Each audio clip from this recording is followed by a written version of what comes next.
बिस्मिल्लाहिर्रहमानिर्रहीम। अस्सलाम वालेकुम फ्रेंड्स, मैं हूं आपका होस्ट फैसल और आप देख रहे हैं मेरा यूट्यूब चैनल। फ्रेंड्स, बिटकॉइन 3 माह की कम तरीन सतह पर ट्रेड कर रहा है।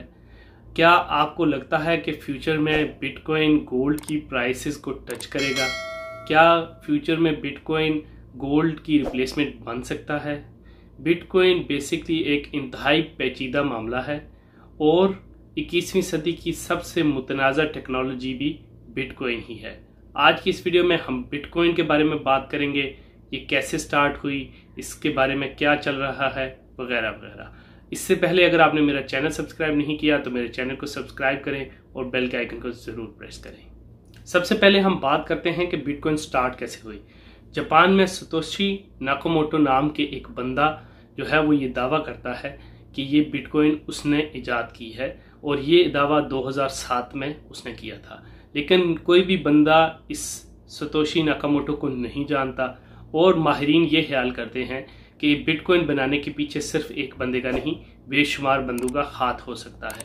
बेशुमार लोग दावा करते हैं कि बिटकॉइन को उन्होंने इन्वेंट किया है, ये उनकी इजाद है, बट कोई भी बंदा आज तक प्रूफ नहीं दे सका कि बिटकॉइन उसने ही इजाद की है।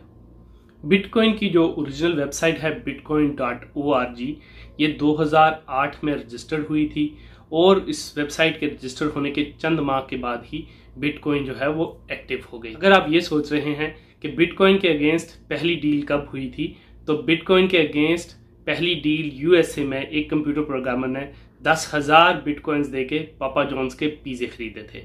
अगर वो 10,000 बिटकॉइन आज उनके पास होते तो आज उनकी मालियत $1 मिलियन होनी थी। तो सवाल पैदा होता है कि बिटकॉइन है क्या? बिटकॉइन बेसिकली एक वर्चुअल करेंसी है जिसको आप ऑनलाइन चीज़ें खरीदने के लिए यूज़ कर सकते हैं और इसको आप अपने वॉलेट के थ्रू सेव रख सकते हैं। बिटकॉइन बेसिकली माइनिंग के प्रोसेस के थ्रू जो है वो जनरेट होती है और बिटकॉइन के साथ जब भी आप लेन देन कर रहे होते हैं तो आप एक कंप्लीट बिटकॉइन या कुछ हिस्सा बिटकॉइन का किसी को दे सकते हैं, उसके अगेंस्ट खरीदारी कर सकते हैं, या अगर कोई आपको गिफ्ट देना चाहे तो बिटकॉइन आपको गिफ्ट में भी दे सकता है।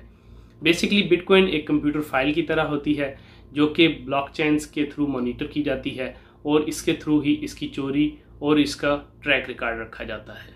जैसा मैंने पहले जिक्र किया कि बिटकॉइन एक मुतनाज़ टेक्नोलॉजी है। सो बेशुमार ऐसे ममालिक हैं जिन्होंने बिटकॉइन को या किसी भी किस्म की क्रिप्टो करेंसी को बैन करके रखा हुआ है। सिर्फ चंद ही ममालिक ऐसे हैं जो बिटकॉइन को एक्सेप्ट करते हैं। जैसे फॉर एग्जांपल पेपाल ने अक्टूबर 2020 में बिटकॉइन को एक्सेप्ट करना शुरू कर दिया था और उसके अगेंस्ट वो आपका क्रेडिट भी ट्रांसफ़र कर सकते थे।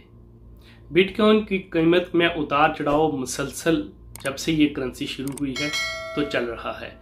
2020 में इसकी कीमत में 400% इजाफा देखने में आया, लेकिन उसके बाद चाइना की तरफ से क्रिप्टो करेंसी और बिटकॉइन की माइनिंग पर पाबंदी लगने की वजह से इसकी कीमत $35,000 तक आ गई है। अगर इसकी प्राइस के बारे में बात करें तो इसमें जो है वो एलन मस्क का भी हाथ है। अगर आप सोचें कि अगर दुनिया का अमीर तरीन शख्स क्रिप्टो करेंसी के बारे में कुछ कह दे तो उसकी प्राइस पे ज़रूर असर पड़ेगा। 2021 में एलन मस्क ने ऐलान किया था कि हम जो है वो क्रिप्टो करेंसी को एक्सेप्ट करना शुरू कर देंगे और टेस्ला और दूसरी चीज़ों की सेल के लिए हम क्रिप्टो करेंसी एक्सेप्ट करेंगे। लेकिन फिर 3 माह के बाद उन्होंने अपना स्टेटमेंट चेंज कर दिया और कहा कि हम क्रिप्टो करेंसी को एक्सेप्ट नहीं करते। उसके पीछे जो वजह है वो सारी दुनिया के लिए कंसर्न है कि क्रिप्टो करेंसी के लिए जनरेट करने के लिए या कोई भी बिटकॉइनिंग की कॉइन या किसी और दूसरी डिजिटल करेंसी के लिए बहुत ज़्यादा कंप्यूटर्स और एनर्जी की ज़रूरत होती है। ऐसे कंप्यूटर जो बेशुमार एनर्जी कंज्यूम करते हैं। अगर आप सोच रहे हैं कि कितनी बिजली, तो एक बिटकॉइन जनरेट करने के लिए कितनी बिजली इस्तेमाल होगी, इसका हिसाब आप इससे लगा सकते हैं कि अगर एक घर को आप 500 साल तक बिजली दें और उसके इक्विवेलेंट बिजली जो है वो एक बिटकॉइन को जनरेट करने के लिए होती है। ये इसी तरह है कि अगर आप बिटकॉइंस प्रोड्यूस कर रहे हैं तो आप 900 मिलियन कार्स मज़ीद सड़क पर ले आए, तो जितनी ज़्यादा कार्बन उन कार से निकलेगी इसी तरह बिटकॉइंस की प्रोडक्शन से भी इसी तरह ज़्यादा आलूदगी और कार्बन फ़िज़ा में फैलेगी। सो तमाम दुनिया के जो मोतबर इदारे हैं उन सब का कंसर्न यही है कि बिटकॉइन जनरेशन के लिए बेशुमार एनर्जी कंज्यूम होती है और एनर्जी के लिए आपको फॉसिल फ्यूल्स पर डिपेंड करना पड़ता है। फॉसिल फ्यूल्स की वजह से हवा में आलूदगी फैलती है और कार्बन डाइऑक्साइड ज़्यादा जनरेट होती है।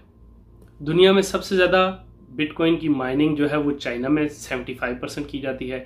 इसी तरह कई दूसरे ममालिक हैं जिनमें ईरान भी सरफहरिस्त है जो बिटकॉइन की माइनिंग की इजाज़त देता है। पाकिस्तान में बिटकॉइन की माइनिंग और डील्स करना गैर कानूनी है, सो बी केयरफुल। आपको क्या लगता है कि क्या बिटकॉइन फ्यूचर की करेंसी बन सकेगी? क्या बिटकॉइन जो है वो आपकी ज़िंदगी आसान करेगी? क्या ये महफूज तरीका है? क्या एलन मस्क फ्यूचर में कोई अपनी स्टेटमेंट चेंज करेंगे? अपनी आरा से ज़रूर मुझे आगाह करिए। अगर वीडियो अच्छी लगी है तो वीडियो को लाइक करें, अपनी आरा से कमेंट सेक्शन में आगाह करें। मिलते हैं अब एक और वीडियो के साथ। अल्लाह हाफिज़।